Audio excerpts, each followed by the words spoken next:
Good morning, sir. तो very good morning to all of you. चलिए आ जाइए, ज्वाइन स्टार्ट करते हैं सेशन आज का। चलिए फटाफट से सभी लोग आ जाइए। Good morning. Very good morning. Deep, Aditya, Ansh, Vikesh, Renu, अभिषेक, जयराम सिंह, सभी का स्वागत है दोस्तों। चलिए आ जाइए, स्टार्ट करते हैं। Let's make this morning healthy morning, knowledgeable morning, right. नींद खुल जाती है, नहीं खुल जाती है सभी लोगों की 6 बजे? हाँ सर। Very good. गुजराती तरफ। कोई दिक्कत, कोई तकलीफ तो नहीं होती है सीए करने में? कोई मजा आ रहा है, नहीं आ रहा है? हैं? ऐसा तो नहीं लग रहा कहाँ फंस गए आके? No sir. हाँ चलो, बहुत बढ़िया। तकलीफ की आदत हो गई है सर। हाँ, क्या बोल रहे बेटा? तकलीफ की आदत हो गई है अब तो। तकलीफ की आदत हो गई है, क्या बात है। हाँ, क्या बात है। There is more pen, there is more gain, right? ये ये सुनो। हाँ बिल्कुल। Yes sir. भाई क्या होता है ना कि लकड़ी, लकड़ी है ना, लकड़ी। तो लकड़ी आग तभी बनती है जब उसको आग में तपाया जाता है, नहीं तो वो साधारण लकड़ी रह जाती है कि नहीं? तो अभी आपको तपना जरूरी है, क्योंकि आपको निखरना है, और निखरने के लिए तपना जरूरी है कि नहीं? तो तपो, मजा हाँ करो। सर। हाँ बिल्कुल। चलो आ जाओ, स्टार्ट करते हैं। ओके। सो दोस्तों, chapter number 1, chapter number 2 complete कर लिया था। किसी को कोई शक, कोई दिक्कत, कोई परेशानी? Section number 1, section number 2, section number 3, फटाफट से सेक्शन को रिवाइज कर लेते हैं, चलेगा? ज़्यादा डिटेल में नहीं जाएंगे अभी। सेक्शन सेक्शन को रिवाइज करेंगे, ठीक है? सेक्शन 1 क्या बोलता है बेटा? लोग जल्दी बोलो फटाफट से। सभी लोग आ गए? एप्लीकेबिलिटी। हाँ। Applicable all India. Whole India है, बराबर, खत्म हो गई बात, बराबर। सेक्शन 2 में क्या क्या चीजें कवर की थी, बताओ जरा फटाफट से। सेक्शन 2 के डेफिनेशन में क्या क्या कवर किया था? कॉन्ट्रैक्ट कवर कर लिया था, एग्रीमेंट, एग्रीमेंट प्रॉमिस, कवर कर लिया था, प्रोमिसर। यस। देन इसके बाद प्रॉमिस कवर किया, प्रॉमिस, प्रॉमिसर, प्रॉमिसी कवर किया। देन प्रपोजल कवर किया। Then void agreement, void contract, voidable contract, reciprocal promise, yes और नो? यस बराबर। सर। सेक्शन नंबर 3 क्या बोलता है बेटा? कार ऑफ पीआर, बराबर है, car of PA. P for proposal, A for acceptance. Car का मतलब क्या होगा? Communication, acceptance and revocation. Section 4 क्या बोलता था बेटा? when the communication of offer, acceptance and revocation gets completed, yes or no? Section number 5 क्या बोलता था? what is the due time to revoke the offer and acceptance, this is section 5। Section 6 बोलता है other than section 5 what are the ways to revoke the offer, बराबर। Section number 7 बोलते हैं बेटा absolute होना चाहिए, क्वालिफाइड होना चाहिए, क्या? एक्सेप्टेंस। सेक्शन 8 क्या बोलता है बेटा? Reciprocal promise. सेक्शन 9 क्या बोलता है बेटा? जो प्रॉमिस है वो इम्प्लाइड और एक्सप्रेस होना चाहिए। सेक्शन 10 बोलता है validity of the, yes come on, essential elements of the validity, valid contract। Of contract. yes, clear है या नहीं क्लियर है यहाँ तक? Now yes sir. Okay. Consideration से रिलेटेड अभी कौन सा सेक्शन पढ़ा था बेटा आपने? कंसिडरेशन से रिलेटेड कौन सा सेक्शन पढ़ा अभी? कोई एक सेक्शन पढ़ा है कंसिडरेशन से रिलेटेड? 2D। बिल्कुल। क्या पढ़ा है डेफिनेशन आपने? हो गया। हाँ तो बेटा पढ़ा है ना। Yes sir. हल्का समझ रहे क्या डेफिनेशन को? हाँ, सेक्शन 2D पढ़ा है बेटा। याद रख लो। अब एक मंत्र देता हूँ बस, कंसिडरेशन। कंसिडरेशन के लिए अगर आपने सिर्फ और सिर्फ 2D के साथ 23, 24, 25 पढ़ लिया, पूरा कंसिडरेशन खत्म हो गया। क्या बोल दिया? बाउंड्री बनाना जरूरी है, बोलो हाँ या ना? क्योंकि थिंकिंग यस जितनी सर। आपकी होनी चाहिए, तो थिंकिंग स्कैटर्ड नहीं होनी चाहिए, एकदम प्रॉपर सर, सिस्टमैटिक होनी चाहिए। हाँ जी। आपने वीडियो ऑन नहीं करी है क्या सर? वीडियो नहीं क्या? अरे यार पहले बता दिया कर बच्चा। रुको रुको रुको, होल्ड करो। ये- अभी दिख रहा है सभी को? No sir. No, sir. अभी दिख रहा है? Yes, sir. Yes sir. यार बता दिया करो, मैं इसलिए सबसे पहले ही पूछ लेता हूँ ऑडिबल विजिबल प्रॉपर तरीके से। अगर नहीं भी पूछ पाए तो आप अपने से बता दिया करो मेरे को, ठीक है? ओके चलो, कोई बात नहीं। यस। मैंने सिर्फ अभी क्या बात की है बेटा? कंसिडरेशन। कंसिडरेशन जो है सिर्फ और सिर्फ 4 सेक्शन से पूरा कवर हो जाता है। कौन कौन सा सेक्शन है? 2D, 23, 23, 4, 5। 24 एंड 25, बराबर। हाँ या ना? यस मैंने सर। नॉर्मली क्या बताया था, किसी भी एग्रीमेंट को, किसी भी प्रॉमिस को एग्रीमेंट बनाने के लिए क्या जरूरी है बेटा? एग्रीमेंट में क्या Consideration चाहिए प्लस कंसिडरेशन चाहिए। एम आई राइट और नॉट? प्रॉमिस का मतलब क्या होता है बेटा? Offer and and offering. Acceptance. क्या मजे ले रहा है बेटा? प्रॉमिस का मतलब क्या होता है? When the offer gets accepted Okay. Become what? Promise. Yes और नो? तो मतलब Yes, sir. एग्रीमेंट के लिए तीन एलिमेंट का होना जरूरी है। Number one is offer, number two is acceptance and number three is what? Consideration. Offer तो मैंने बता दिया 2A में।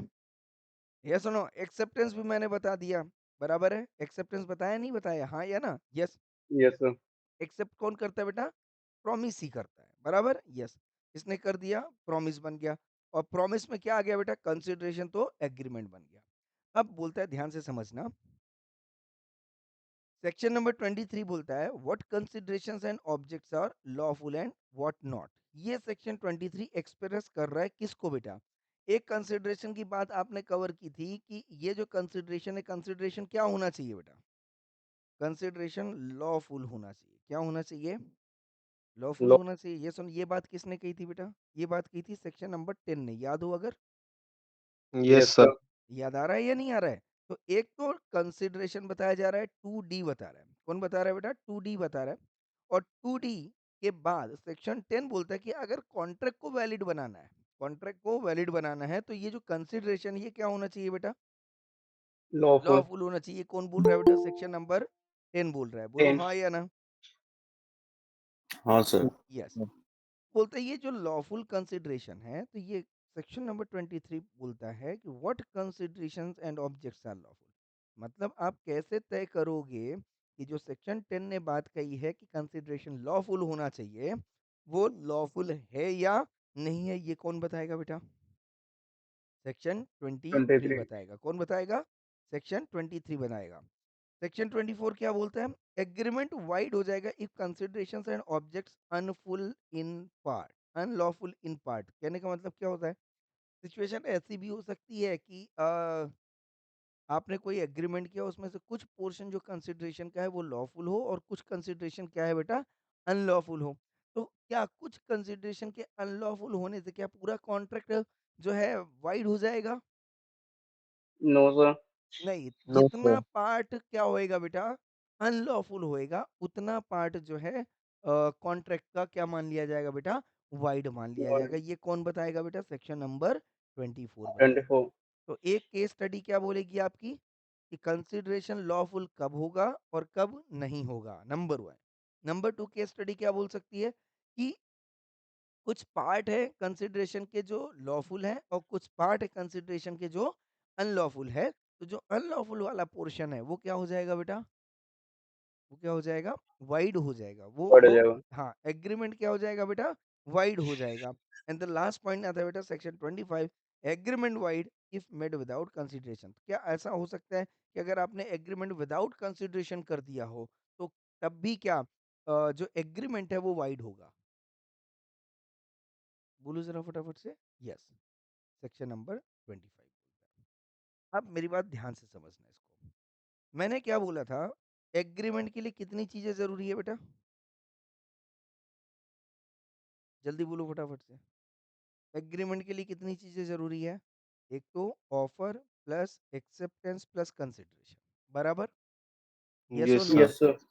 अगर ऑफर गड़बड़ है तो क्या होएगा? Sir, word है nature. वर्ड। वाइड एग्रीमेंट होगा। कॉन्सेप्ट क्या आएगा हमेशा? Void agreement. क्योंकि word have an issue. Agreement ही वैलिड नहीं है बॉस, तो फिर कॉन्ट्रैक्ट वैलिड है या नहीं है उससे कोई मतलब नहीं, आपका एग्रीमेंट ही वाइड हो रहा है। और अगर एक्सेप्टेंस वैलिड नहीं है तो भी क्या होएगा बेटा? वाइड एग्रीमेंट होएगा। यस सुनो। और हाँ चूंकि सर। एग्रीमेंट सिर्फ ऑफर एंड एक्सेप्टेंस से मिलके नहीं बन रहा है बेटा, वो किससे मिलके बन रहा है बेटा? कंसिडरेशन से भी मिलके बन रहा है। तो अगर कंसिडरेशन अनलॉफुल है या विदाउट कंसिडरेशन है, तो भी एग्रीमेंट क्या होएगा? वाइड होएगा। Word. पिक्चर क्लियर कर लेना बेटा। अगर कंसिडरेशन, ध्यान सुनना, अगर कंसिडरेशन है क्या है बेटा? अनलॉफुल है। क्या है? अनलॉफुल है, वाइड एग्रीमेंट हो जाएगा। बराबर? अगर अनलॉफुल इन पार्ट है, अनलॉफुल इन, शॉर्टकट में अभी बोल रहा हूं मैं, क्या है? पार्ट है, तो वाइड एग्रीमेंट होगा। कौन वाइड एग्रीमेंट होगा बेटा? That portion of agreement is wide, पूरा नहीं होगा, हाँ या ना? और अगर विदाउट कंसिडरेशन है तो भी क्या हो जाएगा बेटा, जल्दी बोलो फटाफट से। Wide agreement. I hope I am clear और नॉट क्लियर। Yes sir. ये बस सर, समरी, ये समरी आप बना लो आगे। एग्रीमेंट में से तीनों में से कोई एक अब्सेंस हुआ तो वर्डन इशू आएगा ना? कहाँ पे बेटा? एग्रीमेंट में से ऑफ और एक्सेप्टेंस या कंसिडरेशन में से कोई भी ऑब्वियसली मैं एब्सेंस क्या रहा। बोल रहा हूँ, किसी इन तीन में से कुछ भी प्रॉब्लम हो जाए, एग्रीमेंट ही वाइड हो जाता है। ओके। दिमाग में ही नहीं रखना है, दिमाग में, क्योंकि एग्रीमेंट इन्हीं तीनों से मिलके बना है, बराबर है या नहीं है? Yes sir. तो अगर इन तीनों एलिमेंट में कोई भी प्रॉब्लम आ गया तो क्या होएगा, कॉन्सिक्वेंस क्या होएगा इसका, एग्रीमेंट ही वाइड हो जाएगा, simple as that. I hope I am clear. Yes sir. और एग्रीमेंट हमने कहाँ पे बताया था बेटा, डेफिनेशन बताया था, क्या बताया था? वाइड एग्रीमेंट का मतलब क्या होता है? Not enforceable by law. इसका मतलब क्या हो गया कि अगर कोई भी इश्यूज हुए इस केस में तो आप कोर्ट का दरवाजा नहीं खटखटा सकते, इसका मतलब ये होता है। पिक्चर क्लियर है या नहीं क्लियर है? तो यस ये सर। समरी डायग्राम आप बना लो सबसे पहले। बना लिया सबने? ये समरी डायग्राम किसका है बेटा, समरी ऑफ व्हाट, कंसिडरेशन। अब इसमें मुद्दे डिस्कस करेंगे, इश्यूज डिस्कस करेंगे, पर आपको ये कॉन्सेप्ट पता होना चाहिए, इसके बाहर नहीं जाना, गारंटेड बोल रहा हूँ। जब भी केस स्टडी आपको दिखाऊंगा आपको कॉन्फिडेंस आएगा। हाँ जी, क्लास क्या बोल रहे हैं, समझ में आ रहा है? यस और no everyone? Yes sir. Yes sir. Yes good. Sir.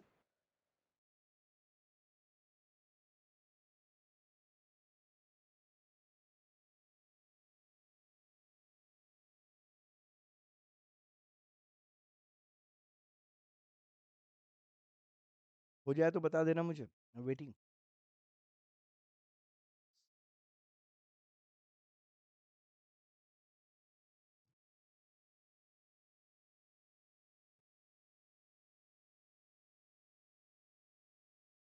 आज फर्स्ट डे किसका किसका है? रेनू का है, ओके। और कोई है जिसका फर्स्ट डे है आज? चलो कोई बात नहीं। रेनू बेटा टेंशन नहीं लेना, सब समझ में आएगा, ठीक है ना बेटा? Okay sir. हम्म। और यूट्यूब में मैंने लेक्चर 3 लेक्चर डाले हैं, आई थिंक आपने देखे हैं? सर नहीं अभी देखे नहीं, वैसे देखे थे मैंने भी, है आपके 3 लेक्चर वहाँ पे। हाँ 3 लेक्चर हैं वहाँ पे, तो आप प्लीज उसको देख लेना, ठीक है बेटा? ठीक है सर। हम्म। चलो, चलें बेटा आगे बढ़े। Yes sir. यस चलो सर। बहुत बढ़िया। तो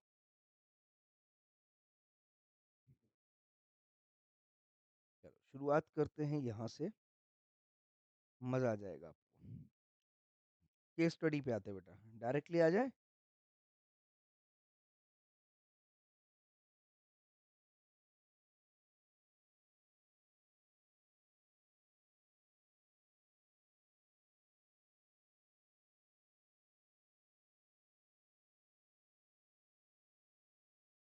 चलो यहाँ से शुरू करते हैं। एक ये पढ़ना बेटा जरा, केस स्टडी सभी लोग पढ़ना। Yes come on everyone. Mr. Sohan Lal sold 10 acres of his agricultural land to Mr. Mohan Lal on 25th September 2018 for rupees 25 lakhs. The property papers mentioned a condition amongst other details that whosoever purchases the land is free to use 9 acres as per his choice, but the remaining 1 acre has to be allowed to be used by Mr. Chotelal, son of the seller, for carrying out farming or other activity of his choice. On 12th October 2018, Mr. Sohanlal died, leaving behind his son and wife. On 15th October 2018, purchasers started construction of an auditorium on the whole 10 acres of land and denied any land to the son. Now, Mr. Chotelal wants to file a case against the purchaser and get a suitable redress. Discuss the above in light of provisions of Indian Contract Act 1872 and decide upon Mr. Chotelal's plan of action. क्या हुआ है बेटा यहाँ पे? Covenant sir 9 running with the एकड़ तो वो land. बेच दिया और 1 एकड़ बोला था कि यूज कर लो जिस चीज के लिए चाहे तुम। कॉन्सेप्ट, कॉन्सेप्ट क्या था? कॉन्सेप्ट कोई बताएगा? इस केस स्टडी का कॉन्सेप्ट क्या है?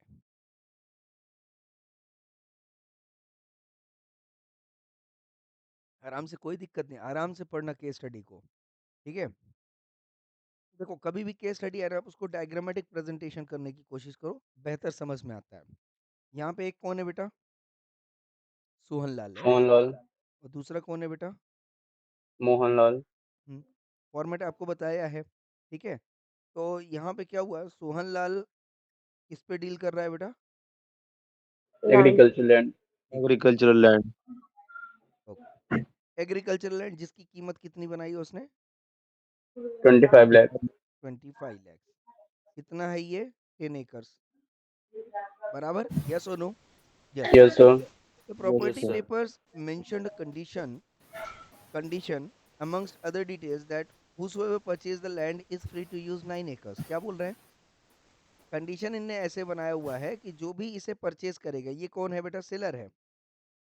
ये कौन है? सेलर है। ये कौन है? बायर है। और यहाँ पे कंडीशन एक दी हुई है। कंडीशन क्या दी हुई है? Out of that 10 acres land 9 acres आप यूज कर सकते हो, बराबर है?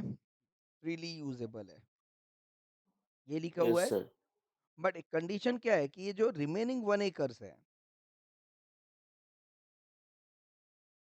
रिमेनिंग 1 एकड़ है, यस सुनो, ये क्या करना पड़ेगा?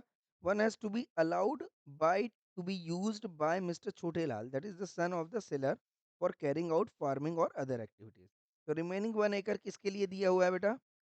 Yes come on. Chhotelal, Chhotelal. Chhote Lal. Son of सी। सोहनलाल, बराबर है? कि वो क्या यूज कर सकता है बेटा? अपनी फार्मिंग एक्टिविटीज। कॉन्सेप्ट समझ में आ रहा है या नहीं आ रहा है? तो इसी, अगर मैं केस स्टडी को डायग्रामेटिक प्रेजेंटेशन दे देता हूँ तो इजीली दिमाग में आएगा। अब क्या हुआ, मेरी बात ध्यान समझना। तो सोहनलाल डाइड, सोहनलाल निपट गए, सोहनलाल भगवान को प्यारे हो गए। तो सोहनलाल जब भगवान को प्यारे हो गए तो इन्हें अपने सन को जो है जिंदगी पीछे पड़ाव में छोड़ दिया। लिखा हुआ है living behind his son and life, पीछे छोड़ दिया और अकेले ही भगवान के पास चले गए। ऑन 15 अक्टूबर 2018 क्या किया? Purchaser started construction of an auditorium on the, क्या लिखा है बेटा? Whole 10 acres of land and denied any land to the son. एक भी रुपया, बहुत लालची आदमी था ये मोहनलाल, पूरा का पूरा 10 एकड़ यूज कर रहा है ऑडिटोरियम बनाने में। यह सुनो, छोटे लाल बोल रहा है भैया मैं भी हूँ, मैं भी हूँ, मुझे भी चाहिए 1 एकड़, मुझे भी चाहिए, पापा बोल के गए थे कि 1 एकड़ मुझे दे देना। मोहनलाल बोलता है तेरे को नहीं देना है, मैंने पैसे दिए हुए हैं, पूरा का पूरा मैं यूज करूंगा। क्वेश्चन समझ में आ गया? Yes sir. अभी सिचुएशन समझ में आया। क्वेश्चन क्या पूछ रहा है? Chhotelal want to file a case. Chhotelal क्या करना चाहता है बेटा? छोटेलाल केस फाइल करना सोहनलाल चाहता पे हूँ। क्या करना चाहता है? सू करना चाहता है। क्या करना चाहता है? सू करना चाहता है। Discuss the above in light of provision of Indian Contract Act 1872 and decide upon Mr. छोटेलाल्स plan of action। बताओ, क्या छोटेलाल सोहनलाल पे सू कर सकता है? इतना सा क्वेश्चन है। यस सर, कर सकता है। अगर ये सू कर सकता है, किसके ऊपर बेटा? सोहनलाल के ऊपर। ये सर मोहनलाल के ऊपर। Mohan, sorry, I am so sorry, so sorry. Okay.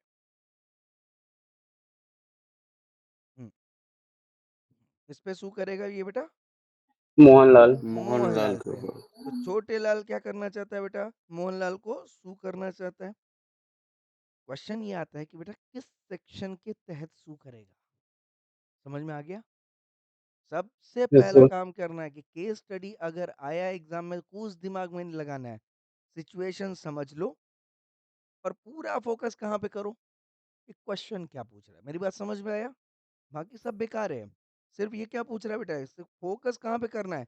जिसने फोकस यहाँ पे कर लिया कि Chhotelal want to file a case against the purchaser, यही क्वेश्चन है, बोलो हाँ या ना। और पूछ रहा है भैया बताओ इसका प्लान ऑफ एक्शन क्या होगा, राइट?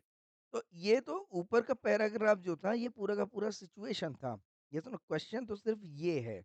तो आप बताओ, अगर मैं बोलता हूँ कि इसको छोटेलाल को सू करना है, तो क्या छोटेलाल के पास राइट होना चाहिए या नहीं होना चाहिए? राइट टू सू होना चाहिए या नहीं होना चाहिए? Yes sir. यस होना सर। अब राइट टू सू इसको कौन देगा बेटा? सेक्शन देगा, बोलो हाँ या ना। और Yes, Yes, सेक्शन sir. के लिए मैंने आपको क्या बताया हुआ है, एक तो सेक्शन 2D, एक सेक्शन 10, फिर 23, 24, 25। इसी में इसका आंसर है बेटा, इसके बाहर कोई भी आंसर नहीं होगा। आ रहा है बात समझ? यस और नो? तो सबसे पहले आपको ये पकड़ना पड़ेगा कि इंडियन कॉन्ट्रैक्ट एक्ट में ये कौन से चैप्टर का क्वेश्चन है, कौन से चैप्टर का क्वेश्चन है ये? मेरी बात समझ में आ रहा है या नहीं आ रहा है? ये कंसिडरेशन जो का क्वेश्चन है ये किस चैप्टर का? ऑफर से रिलेटेड है, एक्सेप्टेंस से रिलेटेड है, कंसिडरेशन से रिलेटेड है, ओके, या तो फिर ये जो है फ्री कंसेंट से रिलेटेड है, या कैपेसिटी से रिलेटेड है, या परफॉर्मेंस से रिलेटेड है, ब्रीच से रिलेटेड है, डिस्चार्ज से, किससे रिलेटेड ये क्वेश्चन है? सबसे पहले आपको ये समझना पड़ेगा। कंसिडरेशन से। ये कहाँ से समझ में आ गया बेटा कंसिडरेशन से रिलेटेड है? Sir, 9 एकड़ सेल करा है बट 1 एकड़ वैसे ही ले लिया उसने, यूज करने के लिए दिया था बट उसने उस पे कंस्ट्रक्ट करना चाहता है। तो एक बात बताओ, ये जो 1 एकड़ लैंड है और इसने बोला था कि भाई इसको किसको दे देना, छोटे लाल को देना, ये किसने बोला था बेटा? सर मोहनलाल, ओ सॉरी मोहनलाल। सोहनलाल, मोहनलाल या सर। सोहनलाल? सोहनलाल। सोहनलाल सेलर है, बोलो हाँ या ना?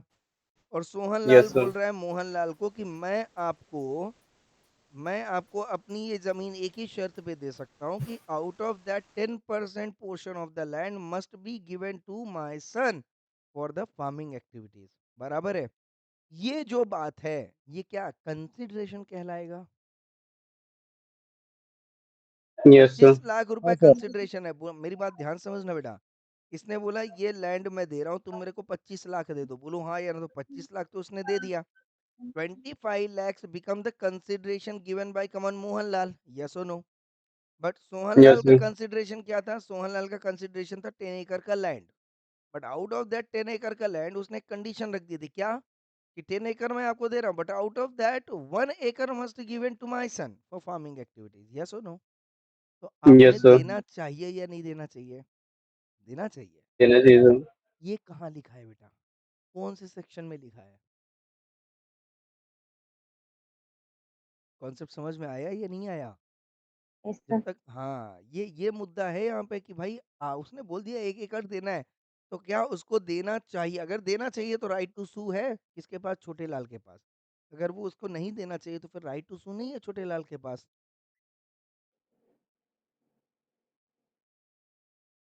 समझ में आ रहा है या नहीं आ रहा है, हाँ या ना? Yes sir. तो बताओ कहाँ से आएगा? चलो अब एक बार करके क्या देखते हैं बेटा, 2D का डेफिनेशन देखते हैं। क्या देखते हैं? 2D का डेफिनेशन। चलो आओ फटाफट से। सेक्शन मेरे पास कितना है बेटा? 2D, 10, 23, 24, 20। इसके अलावा आपको कुछ नहीं देखना है। कंसिडरेशन समझ में आया? अगर आपको एक बार समझ में आ गया क्वेश्चन किससे रिलेटेड है, कंसिडरेशन से रिलेटेड है, तो बस आपकी गाड़ी यहीं पे अटक जानी चाहिए। कहाँ पे? 2D, 10, 23, 24, 25। समझ में आ रहा है, हाँ या ना? Yes sir. चलो देखो यस सर। क्या लिखा है बेटा, व्हेन, कम ऑन, ये 2D पढ़ रहा हूँ मैं। कंसिडरेशन डेफिनेशन बताया था नहीं बताया था? कोई याद है तो बताओ क्या बताया था? When at the desire of the promisor. क्या बोला मैंने?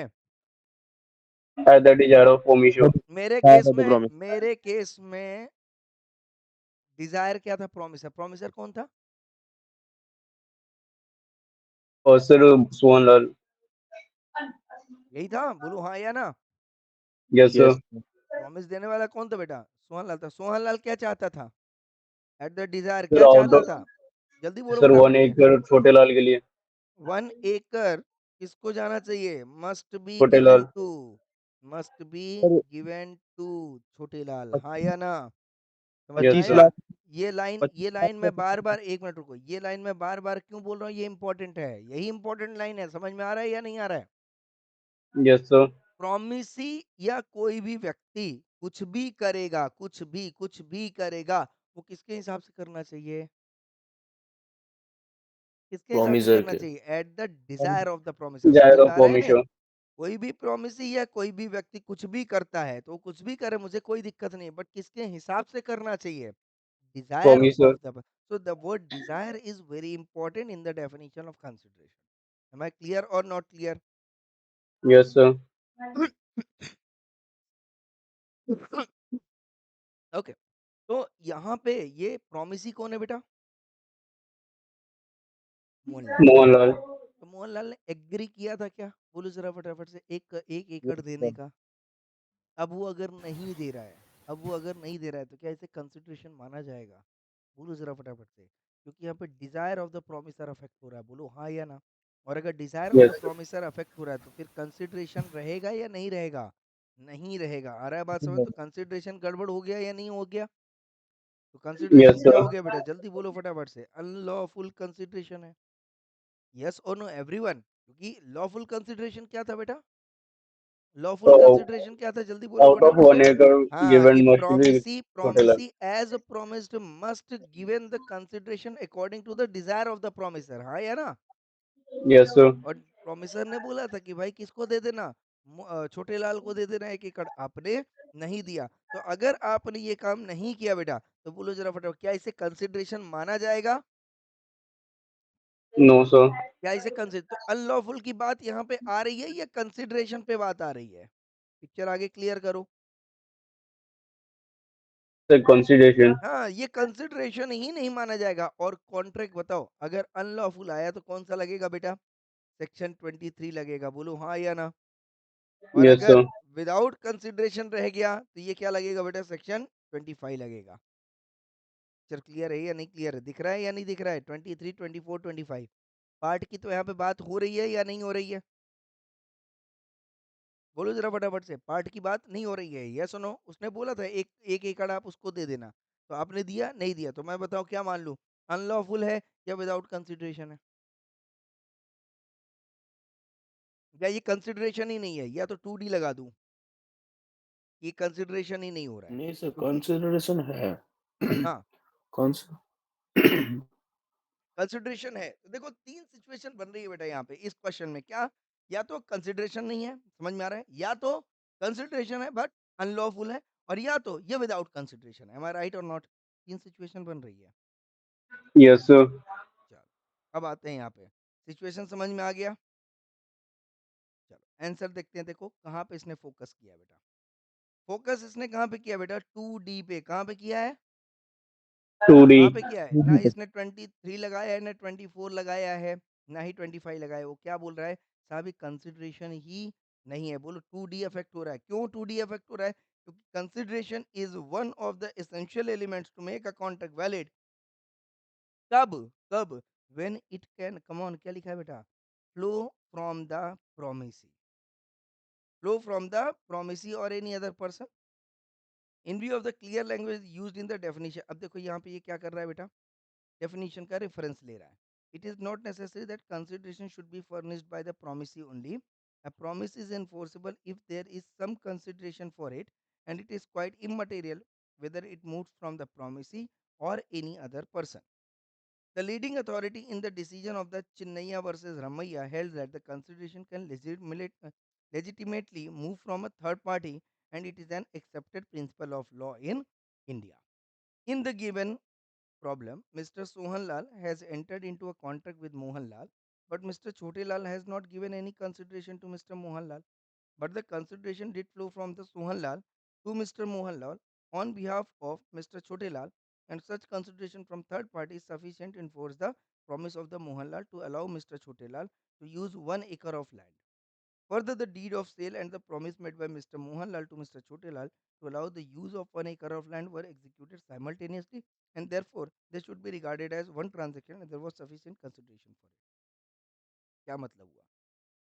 पर ये तो इसने सिचुएशन दे दी, फिर इसने कुछ और बोला था। क्या क्वेश्चन क्या पूछा था बेटा? क्वेश्चन क्या पूछा था कि क्या छोटे लाल सू कर सकता है? क्वेश्चन ये था, बोलो हाँ या ना। Yes sir. हाँ, तो यहाँ पे लिखा यस है। सर। हाँ, तो यहाँ पे बात खत्म नहीं हुई। यहाँ पे तो इसने एनालिसिस करके दे दिया। फिर लास्ट में क्या बोला? More over it is provided law that in case covenant running with the land where a person purchases land with notice that the owner of the land is bound by certain duties affecting land, the covenant affecting the land may be enforced by the successor of the seller. ये word बहुत important है। ये word आपका main answer है। Yes no, क्या क्या यहाँ पे वर्ड यूज किया है बेटा? क्या वर्ड यूज किया? Come on, in case covenant running with the land. Covenant का मतलब क्या हो गया बेटा? कंडीशन। और रनिंग विद द लैंड का मतलब क्या हो गया बेटा? 10 एकड़ का लैंड था, बोलो हाँ या ना? उसमें क्या यस सर, कंडीशन रन कर रही थी कि आउट ऑफ द 1 10 एकड़ एकड़ 1 एकड़ must be given to the Chhote Lal, बोलो हाँ छोटे या ना? लाल। तो ये जो एक कंडीशन है, ध्यान समझना, this condition gives right to the Chhote Lal to sue on mister Mohanlal for 1 acre of land. In such case, third party to a contract can file the suit although it has not moved the consideration. Hence, Mr. Chotelal is entitled to file a petition against Mr. Mohanlal for execution of contract. अब picture अगर यहाँ पे clear हो, ये बताओ, normally enforceability किस party को आती है बेटा? इन्फोर्सिबिलिटी का राइट किसको होता है? पार्टी टू द कॉन्ट्रैक्ट, बोलो हाँ या ना? Yes sir, party to the contract कौन है बेटा? Mohanlal and Mohanlal and Mohanlal. Clear? अब ये बताओ, यस सर, किसने किसके साथ गड़बड़ी की? छोटे लाल। ना ना ना ना ना, Chhote Lal is not a party to the contract, am I right और नॉट? ये थर्ड पार्टी है। मेरी बात ध्यान समझना बेटा, छोटे लाल is not a party to the contract, it is a third party, it is a party outside the that ambit of the contract, right? It is not covered under the ambit of the contract. यहाँ पे simple सा मतलब समझना है, यहाँ पे क्या बोल रहा है कि भाई सोहनलाल अगर मोहनलाल के कुछ गड़बड़ करता है तो मोहनलाल हैज राइट टू सू सोहनलाल, हाँ या ना? अगर मोहनलाल सोहनलाल के साथ गड़बड़ करता है तो Sohanlal has right to sue Mohanlal. इन दोनों के पास राइट है क्या? छोटे लाल के पास राइट है? Because he is not a no party sir, to the it's a contract, parts right? Of He consideration. is not the party to the, he is not the party to the contract. पहले step by step चलो, he is not the party to the contract, that's why he does not have right to sue any either of the party to the contract. Clear है या नहीं clear है? Yes. अब बात ये आई, सोहनलाल चाहता क्या था बेटा? ध्यान से समझना, सोहनलाल चाहता क्या था? सोहनलाल मोहनलाल से चाहता था कि आप मेरे को 25 लाख दो, तो मैं आपको आउट ऑफ 10 एकड़, 10 एकड़ आपके नाम पे कर रहा हूँ, पर आपके ही नाम पे लैंड रहेगा, बट 1 एकड़ का लैंड आपको मेरे बच्चे को देना पड़ेगा खेती करने के लिए। यही उसने मांगा था, यस सर, यही मांगा था। This is the desire of the promisor. तो मोहनलाल की सर। ड्यूटी बनती है या नहीं बनती है इस डिजायर को पूरा करने की? यस सर, ध्यान से समझना बेटा, उसकी ड्यूटी बनती है कि नहीं बनती है? सोहनलाल के डिजायर को पूरा करने की बनती है। डिजायर क्या था?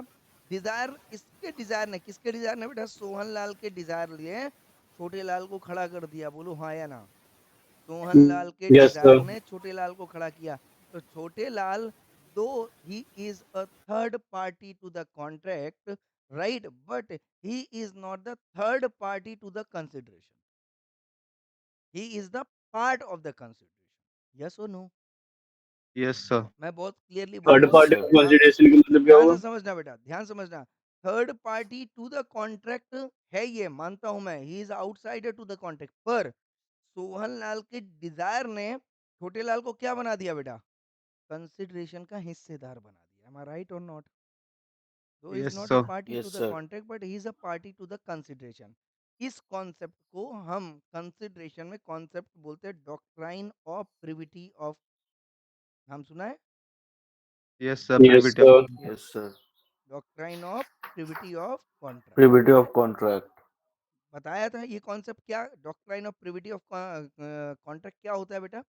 Though a party is not a party to the contract, but at the desire of the promisor, that party can become the party to the consideration.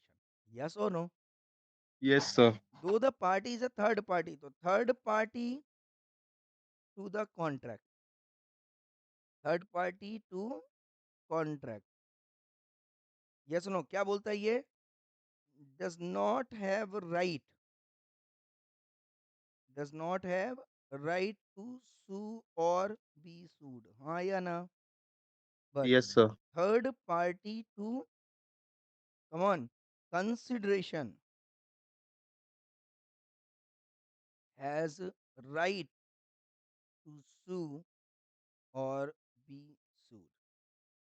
क्या उसे सू किया जा सकता है? सू नहीं कर सकते।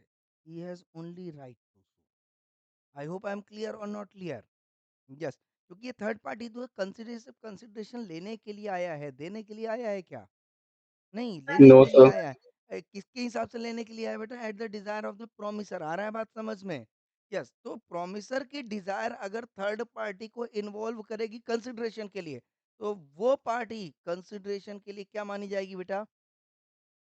वैलिड पार्टी मानी जाएगी, and that party has right to sue the promisee if he does not fulfill the desire of the promiser. I hope I am clear. तो अल्टीमेटली ये जो doctrine of privity of contract आया, ये कहाँ से आया बेटा?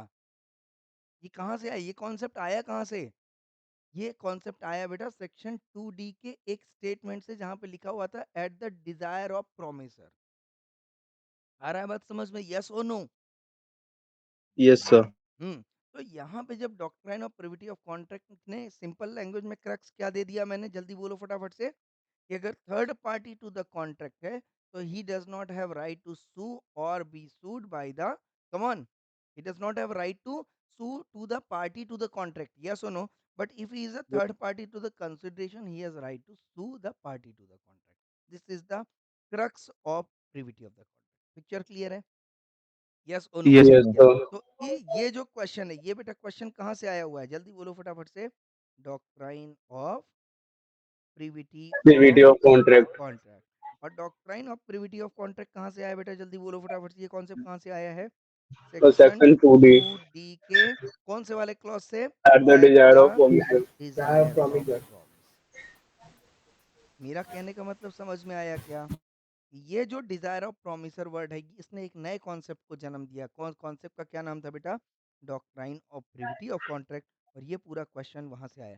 और आप बताओ, अगर प्रोमिसर की डिजायर थी कि छोटे लाल को 1 एकड़ मिलना चाहिए, क्या छोटे लाल के पास राइट है मोहनलाल को सू करने का कि मुझे तुम 1 करोड़ दो, 1 एकड़ लैंड दोगे खेती करने के लिए, as desired by the promisor?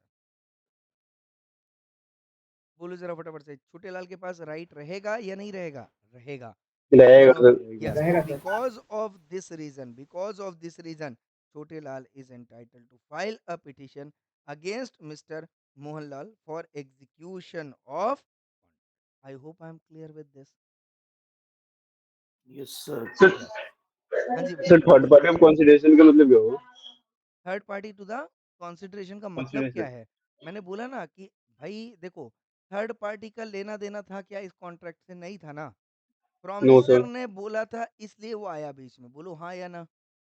Yes sir. तो अल्टीमेटली ये जो 1 एकड़ लैंड आप छोटे लाल को दे रहे हो, ये किसके कहने पे दे रहे हो बेटा?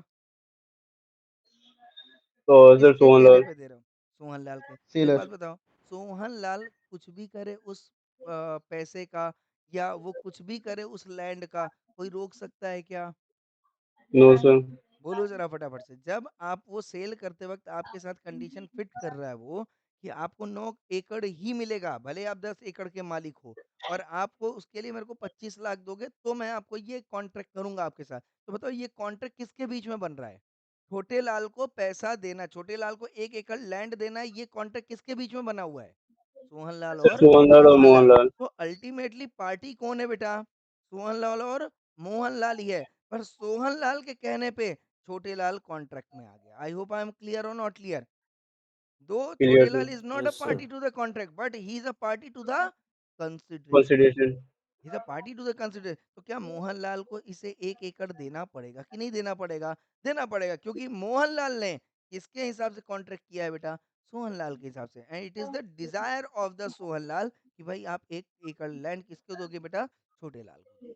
तो अगर आप छोटे लाल को नहीं देते हो, तो because of the desire of the promisor, Chhote Lal gets right to sue the come on Mohanlal. I hope I am clear, and this is the concept of common doctrine of privity of contract. Sir suppose that hmm, अगर सोहनलाल ने बोला था कि agriculture के लिए land देना है। ठीक है। मोहनलाल वहां पे कंस्ट्रक्ट कर रहा है बिल्डिंग। ठीक अगर है। छोटे लाल भी वहां पे बिल्डिंग कंस्ट्रक्ट करने के लिए अगर जमीन मांग रहे हैं वहां से, तो वो वैलिड होगा या क्या होगा? हाँ चलो, अब ये बताओ, छोटे लाल ने जो जमीन मांगी है, छोटे लाल ने जो जमीन मांगी, वो जमीन किसकी थी बेटा? सबसे पहले ये बताओ। सर सोहनलाल को। सोहनलाल। तो ओनर कौन है बेटा? सोहनलाल। टाइटल किसके पास है? सोहन लाल। तो क्या छोटे लाल के पास कोई राइट रहेगा? No sir. नहीं रहेगा। पिक्चर क्लियर है यहाँ तक? यस अब सर। क्या सोहन लाल ने मोहन लाल को बोला कि छोटे लाल को कुछ देना है? Yes sir. आपके हिसाब से, आपके क्वेश्चन में सर मेरे, यस सर। क्या क्या बोला है सोहन लाल ने? तो सर 1 एकड़ जमीन एग्रीकल्चर के लिए देना है, बट वहाँ पे छोटे लाल चाहता है बिल्डिंग कंस्ट्रक्ट करना। ओके, छोटे लाल क्या चाहता है बेटा? बिल्डिंग कंस्ट्रक्ट करना। बट उसने किसके लिए दिया था? एग्रीकल्चर। एग्रीकल्चर के। तो बताओ जरा फटाफट से, क्या यहाँ पे पर्पस पूरा हो रहा है क्या? No sir. इंटेंशन पूरा हो रहा है क्या? नहीं हो रहा है। तो नो सर। मोहनलाल केस में ये बोल सकता है कि भाई ये देखो, as per the agreement purpose of promisor is very clear, कि मैं इसको सिर्फ फार्मिंग के लिए दे दूं। बोलो हाँ या ना? Yes sir. और फार्मिंग के लिए क्यों दे दूं? क्यों देने के लिए बोला? ताकि उसकी लाइवलीहुड चल सके। बराबर है कि नहीं है? तो यस मैं सर। सिर्फ उसको फार्मिंग के लिए दे सकता हूँ। अगर पर्पस अदर देन दैट है, तो फिर यहाँ पे छोटे लाल के पास राइट नहीं रहेगा सू करने का। आई होप आई एम क्लियर और नॉट क्लियर? क्योंकि सर सोहन लाल का डिजायर क्या था बेटा? डिजायर क्या था कि 1 एकड़ लैंड मैं उसको दूं, क्या करने के लिए?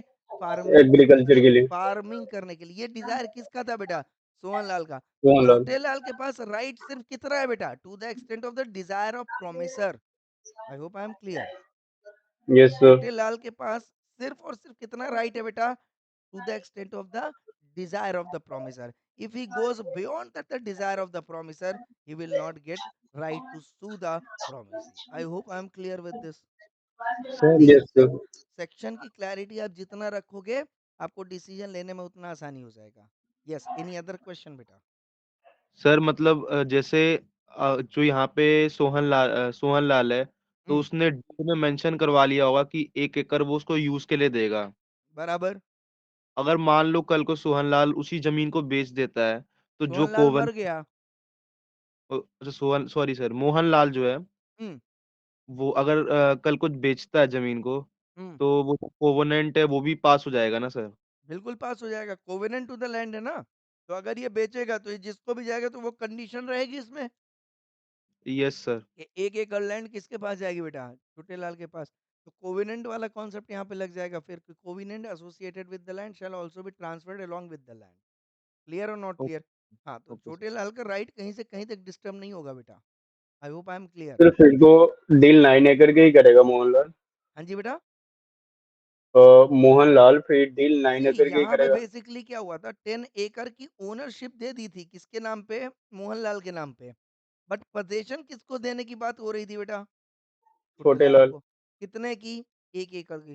तो 1 एकड़ का पोजीशन छोटे लाल को हमेशा रहेगा। This is the always covenant associated with the land, running running hand in hand with the land. I hope I am clear. Yes sir. तो यहाँ पे एकदम क्लियर है बेटा कि अगर ये बेचेगा भी, तो he has to sell the property along with the covenant associated with the land.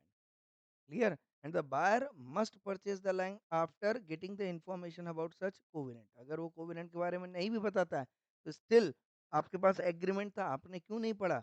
Right, ignorant, that is वहां पे है ना एक कॉन्सेप्ट की, ignorant of law is not an excuse. तो आपके पास एग्रीमेंट था, आपको एग्रीमेंट पढ़ना चाहिए। तो वहाँ पे कोविनेंट की कंडीशन वहाँ पे दी हुई थी, तो जो भी कोविनेंट है आपको फॉलो करना पड़ेगा। Simple as that. राइट? ये कोविनेंट खत्म कब होगा? जब छोटे लाल चाह लेगा तो ये कोविनेंट खत्म हो जाएगा। और एक बार कोविनेंट खत्म हो गया, तो फिर बाद में उसे आप दोबारा जिंदा नहीं कर सकते। Simple as that. Yes sir. Picture clear everyone? Any doubt? No sir. तो ये जो क्वेश्चन आया सिर्फ किस लाइन पे आया बेटा? एक लाइन पे आया। कौन सी एक लाइन पे? Eight the desire of permission. Eight the desire of the promisor. तो ये वर्ड जो है बहुत खतरनाक है अपने आप में। आई hope I am clear yes sir. Everyone? Yes. Yes sir. चलो, तो यहाँ पे डेफिनेशन समझ में आई बेटा, हाँ या ना? Yes yes sir. Sir. Okay, yes sir. एक केस स्टडी और करते हैं। करें? Ready guys? Yes sir. जी sir. Very good. Yes yes sir. Sir. चलो, ये देखो जरा फटाफट से इस केस स्टडी को देखो। पढ़ो, आराम से पढ़ो केस स्टडी को। केस स्टडी को समझने की कोशिश करो, फिर मैं आपको बताऊंगा कि केस स्टडी लिखनी कैसी है। चलो, गो अहेड।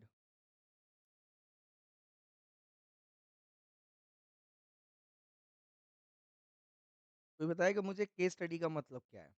यही एक्सरसाइज करना बेटा हमारी इस क्लास में आपको क्योंकि एग्जाम में क्या आने वाला है बेटा, केस स्टडी आने वाली, बोलूँ हाँ या ना? तो केस स्टडी आपको पता होनी चाहिए कि कहाँ से पूछी जा रही, कैसे पूछी जा रही है, रेफरेंस कैसे लेना है, तरीका कैसे होगा उसको लिखने का, वो मैं बताऊंगा। Yes, go ahead.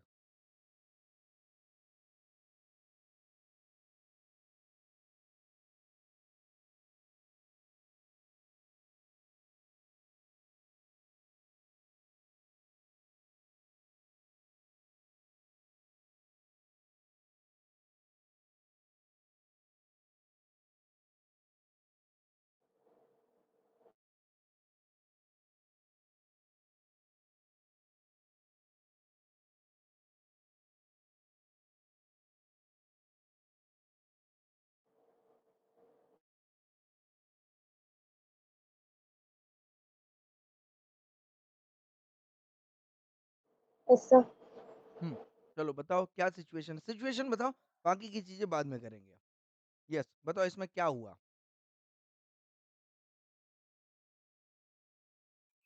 Sir mister is 58 years का हो गया, उसका 58, दो, हाँ ऐसी गलती 58 मत ईयर्स करो का हो बेटा, गया। 58 है, हाँ आगे। हाँ, 2 साल बाद रिटायरमेंट था। हम्म और डी ने इसको ऑफर किया 10 lakhs की, 10 lakhs की ऑफर किया एज कंसिडरेशन हम्म वॉलेंटरी इस रिटायरमेंट पहले के लिए। वॉलंटरी रिटायरमेंट के लिए, रिटायरमेंट ठीक के है। Okay fine. इस पहले रिफ्यूज किया, हाँ फिर उसने एक्सेप्ट कर लिया। ओके। तो क्वेश्चन में पूछा है ये एग्रीमेंट वैलिड है के लिए। बताओ। अब क्वेश्चन ये पूछ ले एग्रीमेंट वैलिड है या नहीं है, और एग्रीमेंट पे बात आती है तो एग्रीमेंट की बात कहाँ कहाँ पे आ सकती है बेटे वैलिडिटी की? या तो ऑफर, या तो एक्सेप्टेंस, एक्सेप्टेंस या तो और कंसिडरेशन। ये मैंने कंसिडरेशन। आपको बताया हुआ है बराबर। ये केस बताओ, ऑफर का है क्या? No sir. जल्दी बोलो फटाफट से, ऑफर का है? यहाँ पे आपको ऑफर वगैरह दिख रहा है। अब क्योंकि आप ये मेरी बात ध्यान समझना बेटा, यहाँ पे ऑफर वर्ड भी लिखा हुआ है, बराबर है या नहीं है, हाँ या ना? यस। Yes sir. इसके बाद यहाँ पे वर्ड जो है एक्सेप्टेंस भी लिखा है। पहले तो उसने रिफ्यूज किया था, या सुनो बाद में उसने क्या कर लिया, एक्सेप्टेड दिया वो। ये agree to receive the consideration and accepted word भी है, बोलो हाँ या ना? Yes sir. यस मेरी सर। बात ध्यान समझना, मैं क्या बताना चाह रहा हूँ। और कंसिडरेशन वर्ड भी यहाँ पे लिखा हुआ है। यस और मैंने सर। बोला था एग्रीमेंट की जो बात है ना वैलिडिटी, वो 3 जगह पे ही आएगी, इसके अलावा चौथा जगह नहीं है। पिक्चर क्लियर है? अब चूंकि मैं आपको कंसिडरेशन का कॉन्सेप्ट पढ़ा रहा हूँ, इसलिए आपके दिमाग में लग रहा है कि बेटा ये सर ने जो क्वेश्चन लिया ये कंसिडरेशन का है, इसलिए आप फटाक से आंसर कर रहे हो। पर एग्जाम में अगर ये क्वेश्चन आता तो बच्चा यहाँ पे कंफ्यूज होने के चांसेस थे, कि वो समझने में उसको दिक्कत हो जाए कि ये जो क्वेश्चन आया ये ऑफर से है, एक्सेप्टेंस से है, या कंसिडरेशन से है, बोलो हाँ या ना? Yes sir. हाँ कंफ्यूजन सर। कंफ्यूजन होता है या नहीं होता? और कंफ्यूजन अगर आपके दिमाग में है तो आपका आंसर सटीक हो ही नहीं सकता, इम्पॉसिबल है। एम आई राइट और नॉट? तो मैं कभी भी ये नहीं बोलता हूँ कि आप कुछ भी सोचो, कुछ भी लिखो ना। आप पहले ये पकड़ो कि क्वेश्चन कहाँ से आ रहा है। सबसे पहला मेरा कॉन्सेप्ट होता है केस स्टडी को पढ़ने के बाद, सबसे पहला कॉन्सेप्ट यही अपने को अप्लाई करना होता है। कॉन्सेप्ट ये कौन सा कॉन्सेप्ट है जहाँ से क्वेश्चन आया हुआ है, और ये मेरे को कौन बताएगा?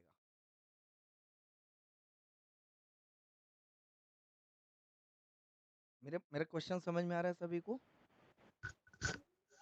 सर और एक बार बोल दीजिए। मैं पूछ रहा हूँ ये क्वेश्चन किस कॉन्सेप्ट से लिया गया है? ऑफर से, एक्सेप्टेंस से, कंसिडरेशन कंसीडरेशन। सर से?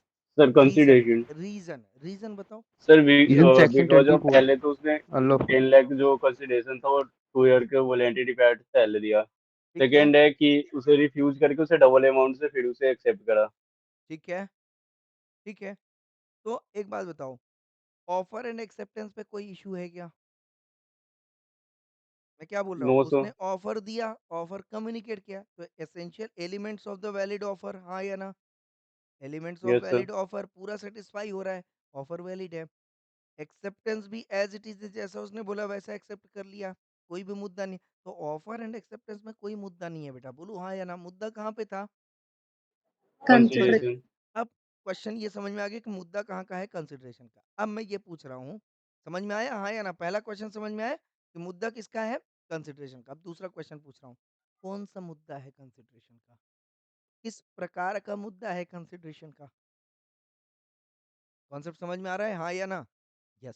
Yes, बताओ sir. जरा यस ये सर। किस प्रकार का मुद्दा है कंसिडरेशन का? क्योंकि कंसिडरेशन के लिए 5 सेक्शंस आपको बताया, 2D, 10, 23, 24, 25। ये कौन सा मुद्दा है? Unlawful अभी consideration. सेक्शन वाला मत बात करना बेटा, ये कौन सा मुद्दा है? Sir consideration sir unlawful unlawful है, कंसिडरेशन। अनलॉफुल है, कैसे? बिकॉज सर जब बिकॉज ये department job voluntary sir retirement. अच्छा, अगर ऑपोज टू अनलॉफुल पब्लिक है, पॉलिसी एक है। मिनट, एक मिनट, अगर अनलॉफुल है तो कौन सा सेक्शन लग रहा है? 23. 23, 24, 25, 10, 2D कौन सा लगेगा? Section 23, sir. सही जगह पे पहुंच रहे हो? 23 क्योंकि 24 तो लगेगा नहीं बिकॉज ऑफ ये द देखो, पार्ट ये कोई देखो, मिसिंग। ये देखो। और 23 किसके साथ चलेगा बेटा? Section. सेक्शन 10 10 क्या बोलता है? लेगलिटी ऑफ कंसिडरेशन क्या होना चाहिए? लॉफुल होना चाहिए, हाँ यस या सर। ना? तो Yes, तभी sir. वैलिड कॉन्ट्रैक्ट माना जाएगा। पर सेक्शन 23 बोलता है कि इस केस में इसे अनलॉफुल मान लिया जाएगा। बोलो हाँ या ना? Unlawful Yes, sir. कंसिडरेशन कब होता है बेटा? जल्दी बोलो फटाफट से। जब उसका ऑब्जेक्ट या कंसिडरेशन क्या हो, अनलॉफुल हो, तो उसे अनलॉफुल। क्या मान लिया जाता है बेटा? वाइड मान लिया जाता है। बोलो हाँ या ना? Yes sir. यस और नो एवरीवन? ओके।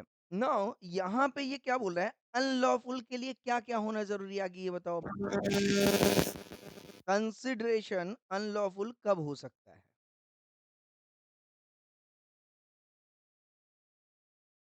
बराबर, हाँ या ना? Yes sir. तो इसके लिए मुझे कहाँ पे जाना पड़ेगा बेटा? 23। 23. हाँ, बहुत बढ़िया, समझ में आ रहा है? गुड। देखो यहाँ पे 23 पे आते हैं बेटा, ये लिखा है 23 मिला, हाँ या यस ना? सर। अब 23 का स्टेटमेंट पढ़ोगे तब 23 समझ में आएगा। क्या बोलता है? द कंसिडरेशन और object of an agreement is lawful. Normally क्या बोलता है बेटा 23? सारी चीजें लॉफुल होती है अनलेस, अनलेस लिख दिया मतलब रेड उसके सिग्नल आ अलावा गया। रेड सिग्नल आ गया, अनलेस मतलब जब तक, फॉरबिडन बाय लॉ। क्या लिखा है? Forbidden by law. Forbidden by law. दूसरा, defeat the provision of any law. हाँ। तीसरा, फ्रॉड हो। चौथा, सर इंजरी हो, जान माल का नुकसान। हाँ। और पांचवा, court regard it as immoral और अपोज टू पब्लिक पॉलिसी। ये बताओ मेरे केस स्टडी में मुद्दा क्या था? अपोज अनलॉफुल टू का मुद्दा क्या था? पब्लिक। अनलॉफुल का मुद्दा क्या था? कंसिडरेशन के अनलॉफुल होने का मुद्दा क्या था? मैं फिर से अपोज ओपन टू करूं क्या? Public policy. अरे यार, It's ये to तो यहाँ पे, public. ये तो लिखा हुआ है। केस स्टडी में क्या था? और सर वॉलेंटरी रिटायरमेंट। मतलब ये सर उसमें वॉलेंटरी रिटायरमेंट? गवर्नमेंट नहीं नहीं, वॉलेंटरी गवर्नमेंट रिटायरमेट मुद्दा नहीं था। तो वो फोर्स कर रहा था ताकि वॉलंटरी रिटायर करे और उसकी प्लेस मिल सके। एग्जैक्टली ये मुद्दा था, वो हाँ कि ना? कि गवर्नमेंट। अगर Yes, sir. गवर्नमेंट ने ऑथराइज किया हुआ है किसी को कोई डेजिग्नेशन, तो आप पैसे दे के उससे वो डेजिग्नेशन छीन नहीं सकते हो, हाँ या ना? मैंने Yes, भी तो sir. वही बोला वॉलेंटरी रिटायरमेंट। वॉलेंटरी रिटायरमेंट आपने बोला बेटा। वॉलेंटरी रिटायरमेंट का मतलब क्या होता है? वो अपने से खुद से रिटायर हो जाए, तो इसमें क्या दिक्कत है? Okay. Okay can sir. Understand? आपने वॉलेंटरी रिटायरमेंट वर्ड यूज किया, इसलिए मैंने बोला नहीं है ये मुद्दा। वॉलंटरी, अगर कोई अपने से स्वेच्छा से रिटायर होना चाहे तो इसमें क्या opposed to the public policy है? बट अगर उसको कोई फोर्स करे वॉलंटरी रिटायरमेंट के लिए, मेरी बात समझ में आया? फोर्स करना वॉलंटरी रिटायरमेंट के लिए अनलॉफुल है। Voluntary retirement in itself is not an unlawful. बच्चा कहाँ पे गड़बड़ी यस कर सर। रहा है, पता आ रहा है क्या? ये छोटी छोटी यस सर। चीजें मिस कर रहा है। अब मैं यहाँ पे फोर्स की बात कर रहा हूँ, आप वॉलंटरी रिटायरमेंट की बात, तो आपको लग रहा है आप तो सही बोल रहे हो। पर जब मैंने बात को एक्सप्रेस किया तब आपको समझ, अरे यार मैंने गलती कर। और यही बच्चा एग्जाम के टाइम पे गलती करता है, जब एग्जाम देते आता है तो उसको लगता है बहुत बढ़िया किया है। पर जब बाद में वो किसी डिस्कशन करता है या जब वो आंसर शीट देखता है तो वहां पे उसको कहानी अलग मिलती है। बोलो हाँ या ना? तो उसको रियलाइज होता है कि ये मैंने मिस्टेक कर दिया। आ रहा है बात यस समझ सर। में? यस हो नो? यस। तो फोकस कहाँ यस पे करना सर। है बेटा? जब केस स्टडी आप पढ़ रहे हो ना, तो आपको सेक्शन बहुत क्लियरली पता होना चाहिए। तो एक बात बताओ, जब उसने बोला भाई पैसे ले लो अब अपनी जगह छोड़ दो, तो क्या उसने फॉरबिडन बाय लॉ है क्या? No sir. No sir. नहीं तो, क्योंकि लॉ ही बोलता है कि आप पैसे दे के कुछ भी आप काम करा सकते हो, बराबर है ना? वैलिड कंसिडरेशन है पैसा देना। बट क्या इसने कोई defeat the provision of any law किया? कोई लॉ को तोड़ा? नो क्या ऐसा सर। कहीं पे लिखा था कि पैसे देके आप कुछ भी नहीं करा सकते हो, पैसे देके आप कुछ भी करा सकते हो? बराबर है या नहीं है? हाँ। फ्रॉड कर रहा था क्या वो? No sir. फ्रॉड का मतलब क्या होता है बेटा? उसके बिना जाने हुए आपने कोई चीज कर दी है, यस और नो? आपने उसको धोखा दिया बिना उसे बताए, that is called as fraud. तो बट यहाँ पे फ्रॉड भी नहीं है। कोई जान माल का नुकसान कर रहा था क्या उसका? पैसे दे रहा था ना, भाई पैसे ले लो, इज्जत से छोड़ दो, हाँ या ना? बट बताओ, क्या ये post to the public policy है? Yes sir. ये कौन डिसाइड करेगा बेटा post to the public policy है? Public court. डिसाइड करेगी? आप खुद डिसाइड करोगे या कोई डेजिग्नेटेड पर्सन डिसाइड करेगा? Sir court I think. Court decide करेगा। लिखा है, आई गेस क्या होता है बेटा, ये लिखा हुआ है। फोकस पे लो शब्दों को। ये जितनों जितनों पे मैंने कलर किया हुआ है ना, समझ में आ रहा है क्या? ये एक एक वर्ड इंपॉर्टेंट है। आ रहा है बात समझ में, यस और नो? यहाँ पे आप यस सर। अपने से यस स्वेच्छा से सर। नहीं बोल सकते अरे अपोज टू द पब्लिक, वे पॉलिसी पब्लिक चिल्ला के नहीं बोल सकती अपोज टू पब्लिक। कोर्ट ने डिसाइड करना है बेटा। हाँ मतलब अगर ऐसे मुद्दा हुआ तो कहाँ पे जाएगा बेटा? कोर्ट में जाएगा। कोर्ट डिसाइड करेगी भाई ये पब्लिक पॉलिसी नहीं है। पब्लिक पॉलिसी का मतलब क्या हो गया बेटा? कि ऐसी पॉलिसी जो पूरी पब्लिक के लिए बनाई गई हो। बोलो हाँ या ना? तो कोर्ट ने ऐसी पॉलिसी ये जो बनाया था कि आप किसी के भी डेजिग्नेशन को या पावर को खरीद नहीं सकते हो, ये पॉलिसी बनाई थी पब्लिक के लिए, नहीं बनाई थी? बोलो जरा फटाफट, यस और नो? मतलब अगर यस सर। कोई भी पोजीशन किसने दिया है बेटा? लॉ ने दिया है। तो उस पोजीशन को वापस लेने का अधिकार किसके पास है? लॉ के लॉ के पास। पास। आप उसे खरीद या बेच नहीं सकते हो। बोलो हाँ या ना? ये यस अधिकार यस लॉ सर। ने आपको नहीं दिया है कि अब सपोज मान लो आप एग्जाम पास करके आप एसपी बन गए या कमिश्नर बन गए, हो सकता है। अब कोई आके बोले मैं यार तुमको 2 करोड़ रुपए देता हूँ, ये पोजीशन मुझे दे दो।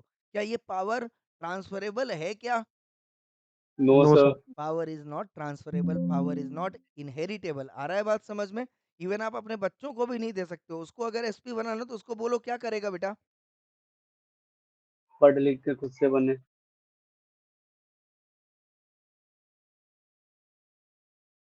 फॉरबिडन बाय लॉ का मतलब क्या है?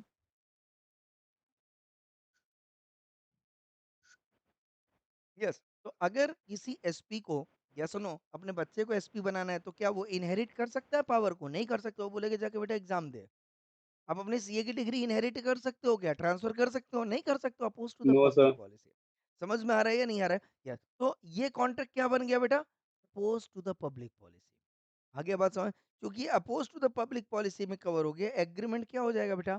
अनलॉफुल। और एग्रीमेंट अनलॉफुल हो जाएगा, सेक्शन 23 लग जाएगा। और सेक्शन 23 बोला कि अगर अनलॉफुल हुआ तो कॉन्ट्रैक्ट क्या हो जाएगा बेटा?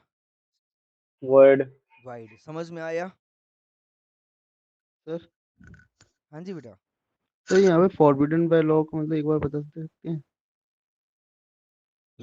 फॉरबिडन बाय लॉ का मतलब होता है जिसे लॉ ने परमिशन ना दिया हो। बाल विवाह परमिशन दिया है ओके। लॉ ने? नहीं।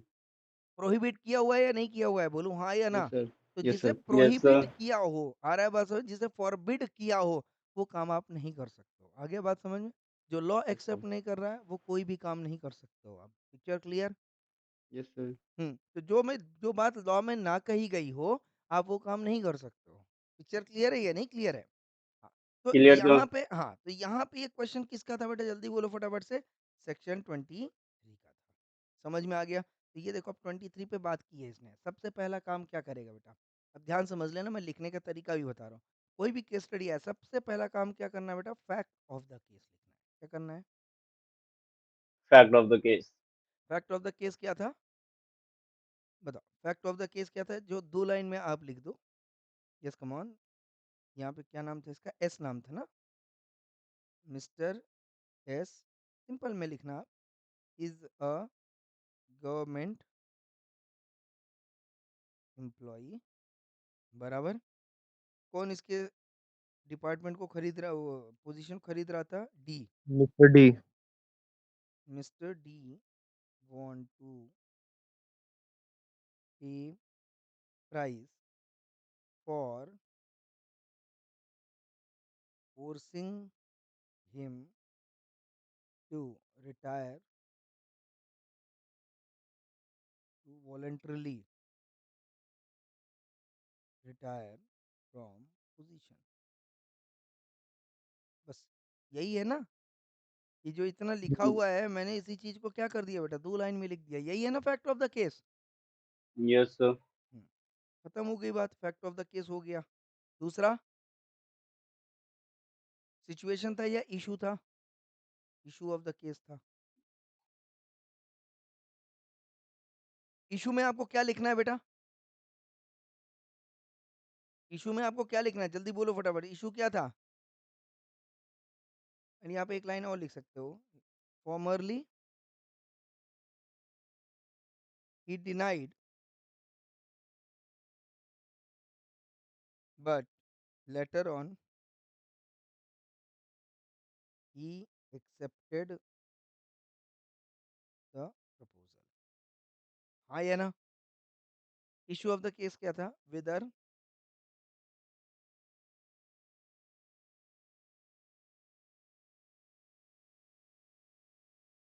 accepting payment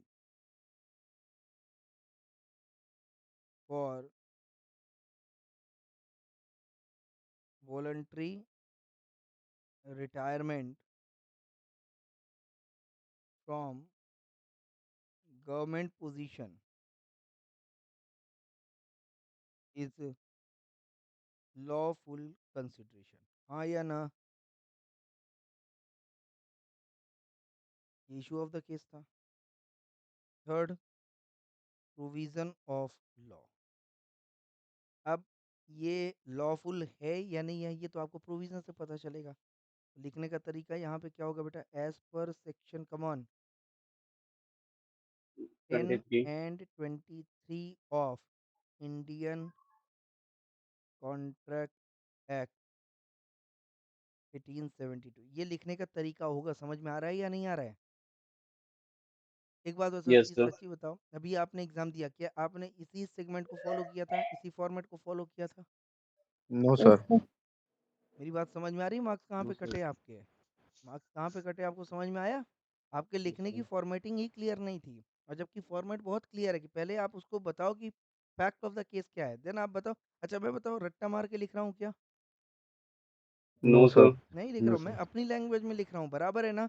पर मेरा कॉन्सेप्ट क्लियर है, इससे मेरी लैंग्वेज सही है, बोलो हाँ या ना? तो यस सर। यहाँ पे as per section 10 and 23 of the Indian contract 1872 where section 10 says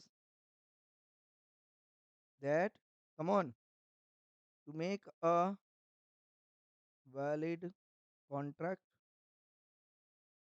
consideration must be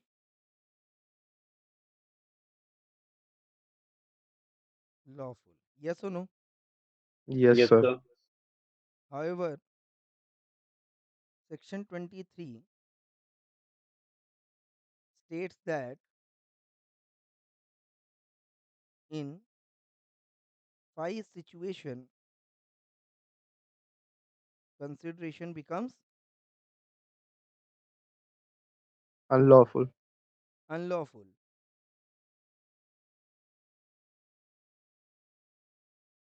and as a result agreement become void. void। ये लिखा था, बोलूं हाँ या ना?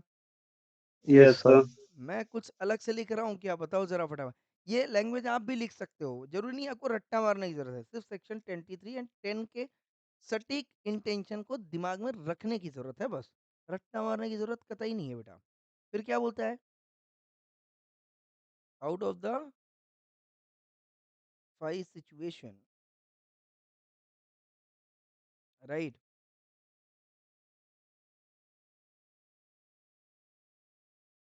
when court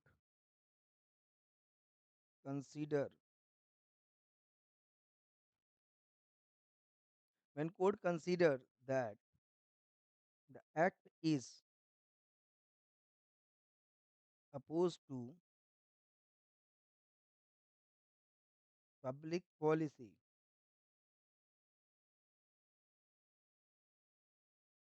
the agreement is, come on, void.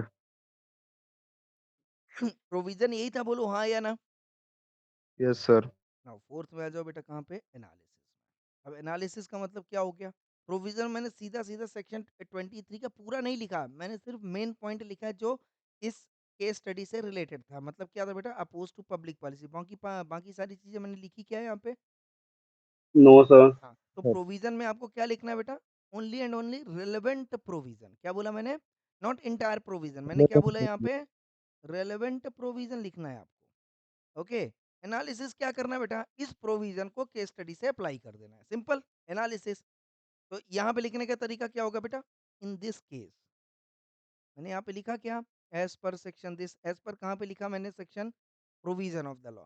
अब मैं जब एनालिसिस लिख रहा हूँ तो in this case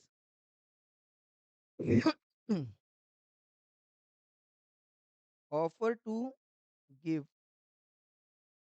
consideration for forcing other to voluntary retire from his government position, yes or no, yes sir. is considered as, considered by court as, come on, court word आना चाहिए हाँ या ना, considered by yes court sir. as, come on, opposed to public policy. Policy. public policy। ये analysis हो गया, बोलो हाँ या ना।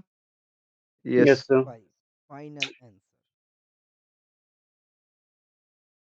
Final answer. अभी इसमें एक लाइन लिखना है, hence agreement is void. shall be word. considered void। I hope I am clear। Sir यहाँ पे ये भी तो लिखते हैं एग्रीमेंट बिकम वर्ड। लिख लो ना, कोई दिक्कत नहीं, उसमें कोई दिक्कत नहीं, बस वाइड लिख देना, वाइड की जगह वैलिड मत लिख देना, या वाइडेबल कॉन्ट्रैक्ट मत लिख देना, या वाइड कॉन्ट्रैक्ट मत लिख देना, या यहाँ पे एग्रीमेंट की जगह कॉन्ट्रैक्ट मत लिख देना। Shall be considered becomes wide, ये सब चलेगा, कोई दिक्कत नहीं, बट वाइड एग्रीमेंट होना चाहिए, दिस इज द कॉन्सेप्ट, बराबर। यहाँ पे चेंज नहीं होना चाहिए, ये चेंज नहीं होना चाहिए, बाकी आप कुछ भी चेंज करो। Clear. Yes sir. Final answer में क्या आएगा, फाइनल आंसर में आएगा कि उसने क्वेश्चन क्या पूछा था, क्वेश्चन क्या पूछा था बेटा, वेदर द एबो एग्रीमेंट इज वैलिड। तो यहाँ पे आपका फाइनल आंसर क्या आ जाएगा, एक लाइन में, as per know the Indian, above हाँ उसने पूछा ना, as agreement. Per Indian contract act, तो as per Indian contract act 1872 this agreement, क्या लिखोगे यहाँ पे, इज वर्ड। becomes गलत, wide. गलत, गलत। उसने क्या पूछा है बेटा, इज नॉट वैलिड। हाँ उसने क्वेश्चन क्या पूछा है, समझ रहे हो गलती क्या कर रहे हो आप लोग, उसने क्वेश्चन क्या पूछा है, whether the above agreement is valid, तो आंसर क्या आना चाहिए, दिस क्या आना एग्रीमेंट चाहिए इज नॉट जल्दी। वैलिड। हाँ, this agreement is not valid. समझ में आ रहा है या नहीं आ रहा है। Yes sir. अब एक मिनट, ये तुमने जो बोला बिकम वाइट, मैं इसका एक उदाहरण देता हूँ। मैंने पूछा ये शख्स तुम्हारा पापा है क्या, मैंने क्या बोला, ये शख्स तुम्हारा पापा है, तुम्हारे पिता हैं क्या, तो आप बोलते हो हाँ मैं इनका बेटा हूँ। आंसर आपका सही है या नहीं है, यस सर। आंसर आपका सही है, पर मैंने क्वेश्चन क्या पूछा था, क्या ये आपके पिता हैं, और आप क्या बोल रहे हो, हाँ मैं इनका बेटा मैं हूँ। नहीं क्या बेटा। तो आप आंसर सही दे रहे हो, बट लीगल लैंग्वेज अगर आप देखोगे तो आपका आंसर क्या है बेटा, गलत है, क्योंकि क्वेश्चन किसके हिसाब से पूछा गया था बेटा, पिताजी के पॉइंट ऑफ व्यू पूछा गया कि ये अकॉर्डिंग शख्स जो है टू द आपके, क्वेश्चन हाँ आंसर नहीं है। पिता है या नहीं, पर आप आंसर किसके पॉइंट ऑफ व्यू दे रहे हो, आप आंसर खुद के पॉइंट ऑफ व्यू दे रहे हो कि मैं उनका बेटा हूँ। समझ में आ गया, तो ये लॉ है बेटा, आपको आंखें खोल के केस स्टडी को पढ़ना पड़ेगा। अब तुम समझ में आ रहा है, आपका आंसर फिर भी सही हो, पर आपने गलती कितनी की, यस सर। एक केस स्टडी को प्रेजेंट करने के लिए आपने कितनी सारी गलतियां की, एक तो फॉर्मेटिंग की गलती थी, बोलो हाँ या ना, दूसरा चॉइस ऑफ कंटेंट की गलती थी, तीसरा राइटिंग पैटर्न की गलती थी, और चौथा जिस फ्रेम में आपको आंसर देना था वो फ्रेम आपने यूज नहीं किया। तो अगर ये 4-5 गलती आपने कर दी तो 5 मार्क में अगर आपको 2 या 3 मार्क मिलता है तो उसमें कोई सरप्राइज है क्या, नहीं है।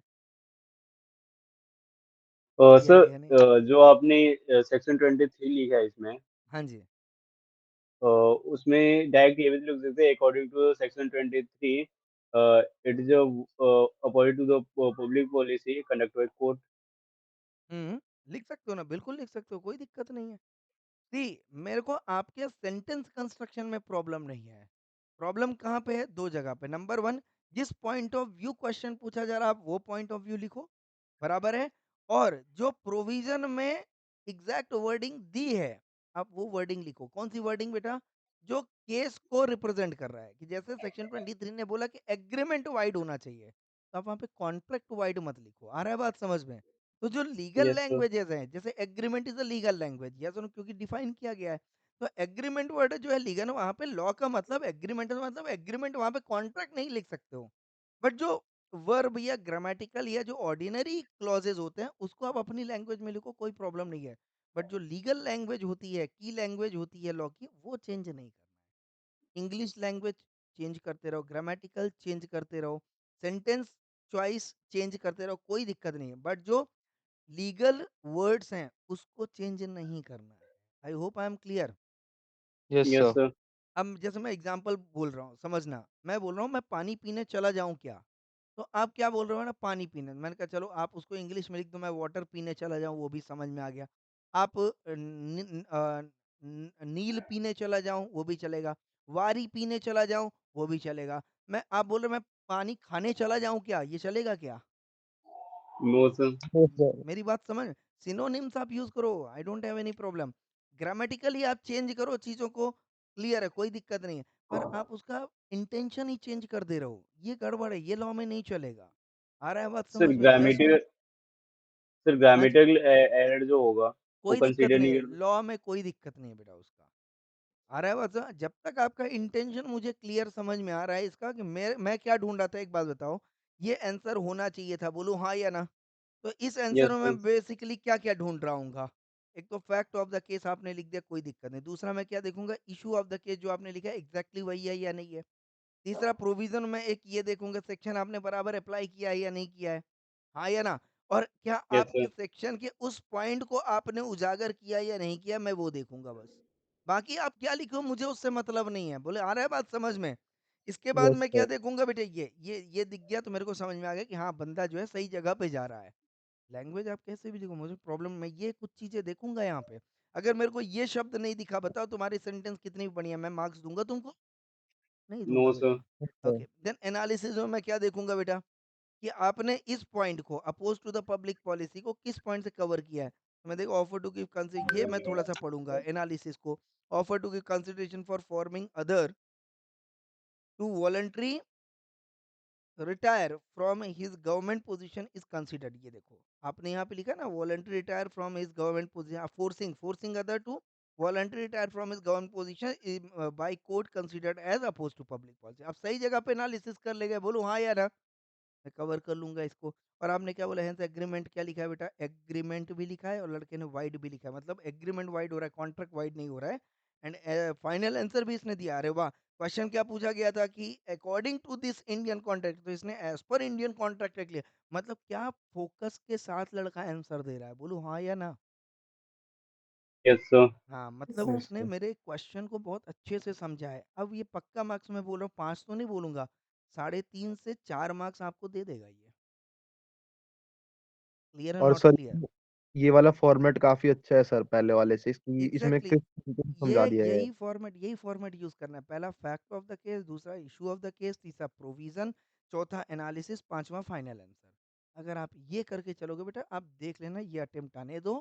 ठीक है, इस अटेम्प्ट में आप मेरे हिसाब से आंसर करके देखो, आप 60 प्लस नहीं पहुंच, मैं देखो 80 90 की नहीं बात, 80 90 आपका है, आपकी मेहनत है। मैं तो सिर्फ 50 60 पे बात कर, 50 60 अगर आप मेरी बदौलत ला रहे हो, आई एम क्वाइट हैप्पी। 80 90 ये आपकी मेहनत है बेटा। आ रहा है बात समझ? 80 90 में हमारा कोई रोल नहीं होता है। आपका प्रेजेंटेशन, आपका स्किल, आपका थॉट प्रोसेस, ये सब काम करता है। ज्ञान तो मेरा वही है जो मैं आपको दे रहा हूँ, सबको दे रहा हूँ, बोलो हाँ या ना? तो ज्ञान इतना यस होना सर। चाहिए कि बच्चे को 50 60 मार्क्स दिला दे। 70 80 90 आते ही आपकी मेहनत है, इसमें मेरी कोई लेना देना नहीं है, इसमें मेरा कोई मेहनत नहीं है। ये आपकी राइटिंग का कमाल होगा, आपके प्रेजेंटेशन का कमाल होगा, आपके थॉट प्रोसेस का कमाल होगा, आपकी अंडरस्टैंडिंग का कमाल होगा, राइट। उसमें हमारा कोई योगदान नहीं होता, हमारे योगदान बस इतना होता है कि आपको कॉन्सेप्ट समझ में आ जाना चाहिए। सिंपल। क्लियर है या नहीं क्लियर है? Yes sir, clear sir. Yes sir. आप ये अप्लाई करके देखो, ठीक है। आपको 100% मैं बोल रहा हूँ, 100% 50+ रहेगा एग्जाम में, ठीक है। अगर आपका प्रेजेंटेशन वगैरह अच्छा रहा तो आप 70-80 भी टच कर सकते हैं। 50-60 इसलिए बोलता हूँ बेटा, जरूरी नहीं कि आप 100 मार्क्स अटेम्प्ट करो, है ना। सर सपोज हो सकता है अगर क्वेश्चन छूट जाए, तो अगर अगर देखो अगर आपके 15 से 20 मार्क के क्वेश्चन छूटते भी हैं और आप इस तरीके से आंसर लिख रहे हो, सही आंसर लिख रहे हो, 60 मार्क्स आपके कहीं नहीं गए। जी बताएं बेटा। सर अगर हमें 80+, अगर 80 नंबर चाहिए तो आईसीआई हमसे क्या एक्सपेक्ट करती है सर? चलो वो भी बता देता हूँ। 80 मार्क्स अगर आपको चाहिए, right, number 1 focus on content, number 1। Number 2 concept clarity, इधर उधर बिल्कुल नहीं होना चाहिए। Number 3 presentation skill. The number 4 खूबसूरत राइटिंग। अभी ये खूबसूरत राइटिंग पे अपना कोई कंट्रोल नहीं है बेटा। या सुनो, राइटिंग राइटिंग जो हैंड राइटिंग होती है सबकी अलग अलग होती है, तो इस पे मैं फोकस नहीं करता हूँ, ठीक है ना। क्योंकि 80-90 मार्क्स आपको हर एक के ही मिलेंगे, हर एक चीज जब आप मेंटेन करके। अब किसी की राइटिंग नहीं अच्छी है, या सुनो, या थोड़ी सी कर्सिव राइटिंग है, तो अगर अंडरस्टैंडेबल है तो भी मैं बोलता हूँ कि 70-80 चल सकते हो। बट खूबसूरत राइटिंग रहती है, अच्छा लगता है, तो थोड़ा सा डेफिनेटली उसका जो है प्लस पॉइंट आपको मिलता है। पांचवा जो होता है that is called as focus content, concept clarity हो गया, प्रेजेंटेशन स्किल हो गया, right. Okay, writing hand writing अच्छी होनी चाहिए। And I think last point जो है आपका, यस, कंक्लूजन सही ड्राफ्ट होना चाहिए। समझ में आ गया? इतनी चीजें यस अगर आप सर। करते हो, यस, 80 तक आप 80 क्या 80-90 आप पहुंच जाओगे, कोई दिक्कत नहीं है। सबसे इंपॉर्टेंट रोल प्ले करता है बेटा number 1, number 2 and number 3, this. Content सही होना चाहिए, कॉन्सेप्ट क्लैरिटी है, बट आप कंटेंट सही यूज नहीं कर रहे हो, क्या मतलब है, बोलो हाँ या ना। Yes sir. हाँ, तो अब आप वहाँ पे लिखना है बी वेयर फ्रॉम डॉग, आप लिख रहे हो क्या, केयरफुल फ्रॉम डॉग, चलेगा? Attention no from no dog sir. चलेगा? सबका मतलब सावधानी है, बोलो हाँ या ना। Beware of sir. Dog, careful from dog, attention from, but attention word सही है क्या? चॉइस ऑफ कंटेंट होना नो चाहिए सर। नहीं होना चाहिए? चॉइस ऑफ कंटेंट होना चाहिए नहीं होना चाहिए? होना चाहिए। तो अगर आप कंटेंट सही यूज नहीं कर रहे हो और आपका इंटेंशन सही है, फिर भी आपको मार्किंग नहीं मिलने वाली अच्छी। तो इन 5 चीजों पे आप फोकस कर लो, 80+ आपका 100% है। इन 2 चीजों पे आप कॉम्प्रोमाइज करोगे तो भी चलेगा, बट इन 3 चीजों पे कॉम्प्रोमाइज नहीं चलेगा बेटा। आई hope I am clear. Okay sir. Yes ठीक सर। है, तो इसी के साथ आज का सेशन यहीं कंक्लूड करते हैं। मिलते हैं नेक्स्ट सेशन पे कुछ नए कॉन्सेप्ट के साथ। इजाजत दें। Thank you so much. Thank you everyone. Thank you sir. Thank you sir.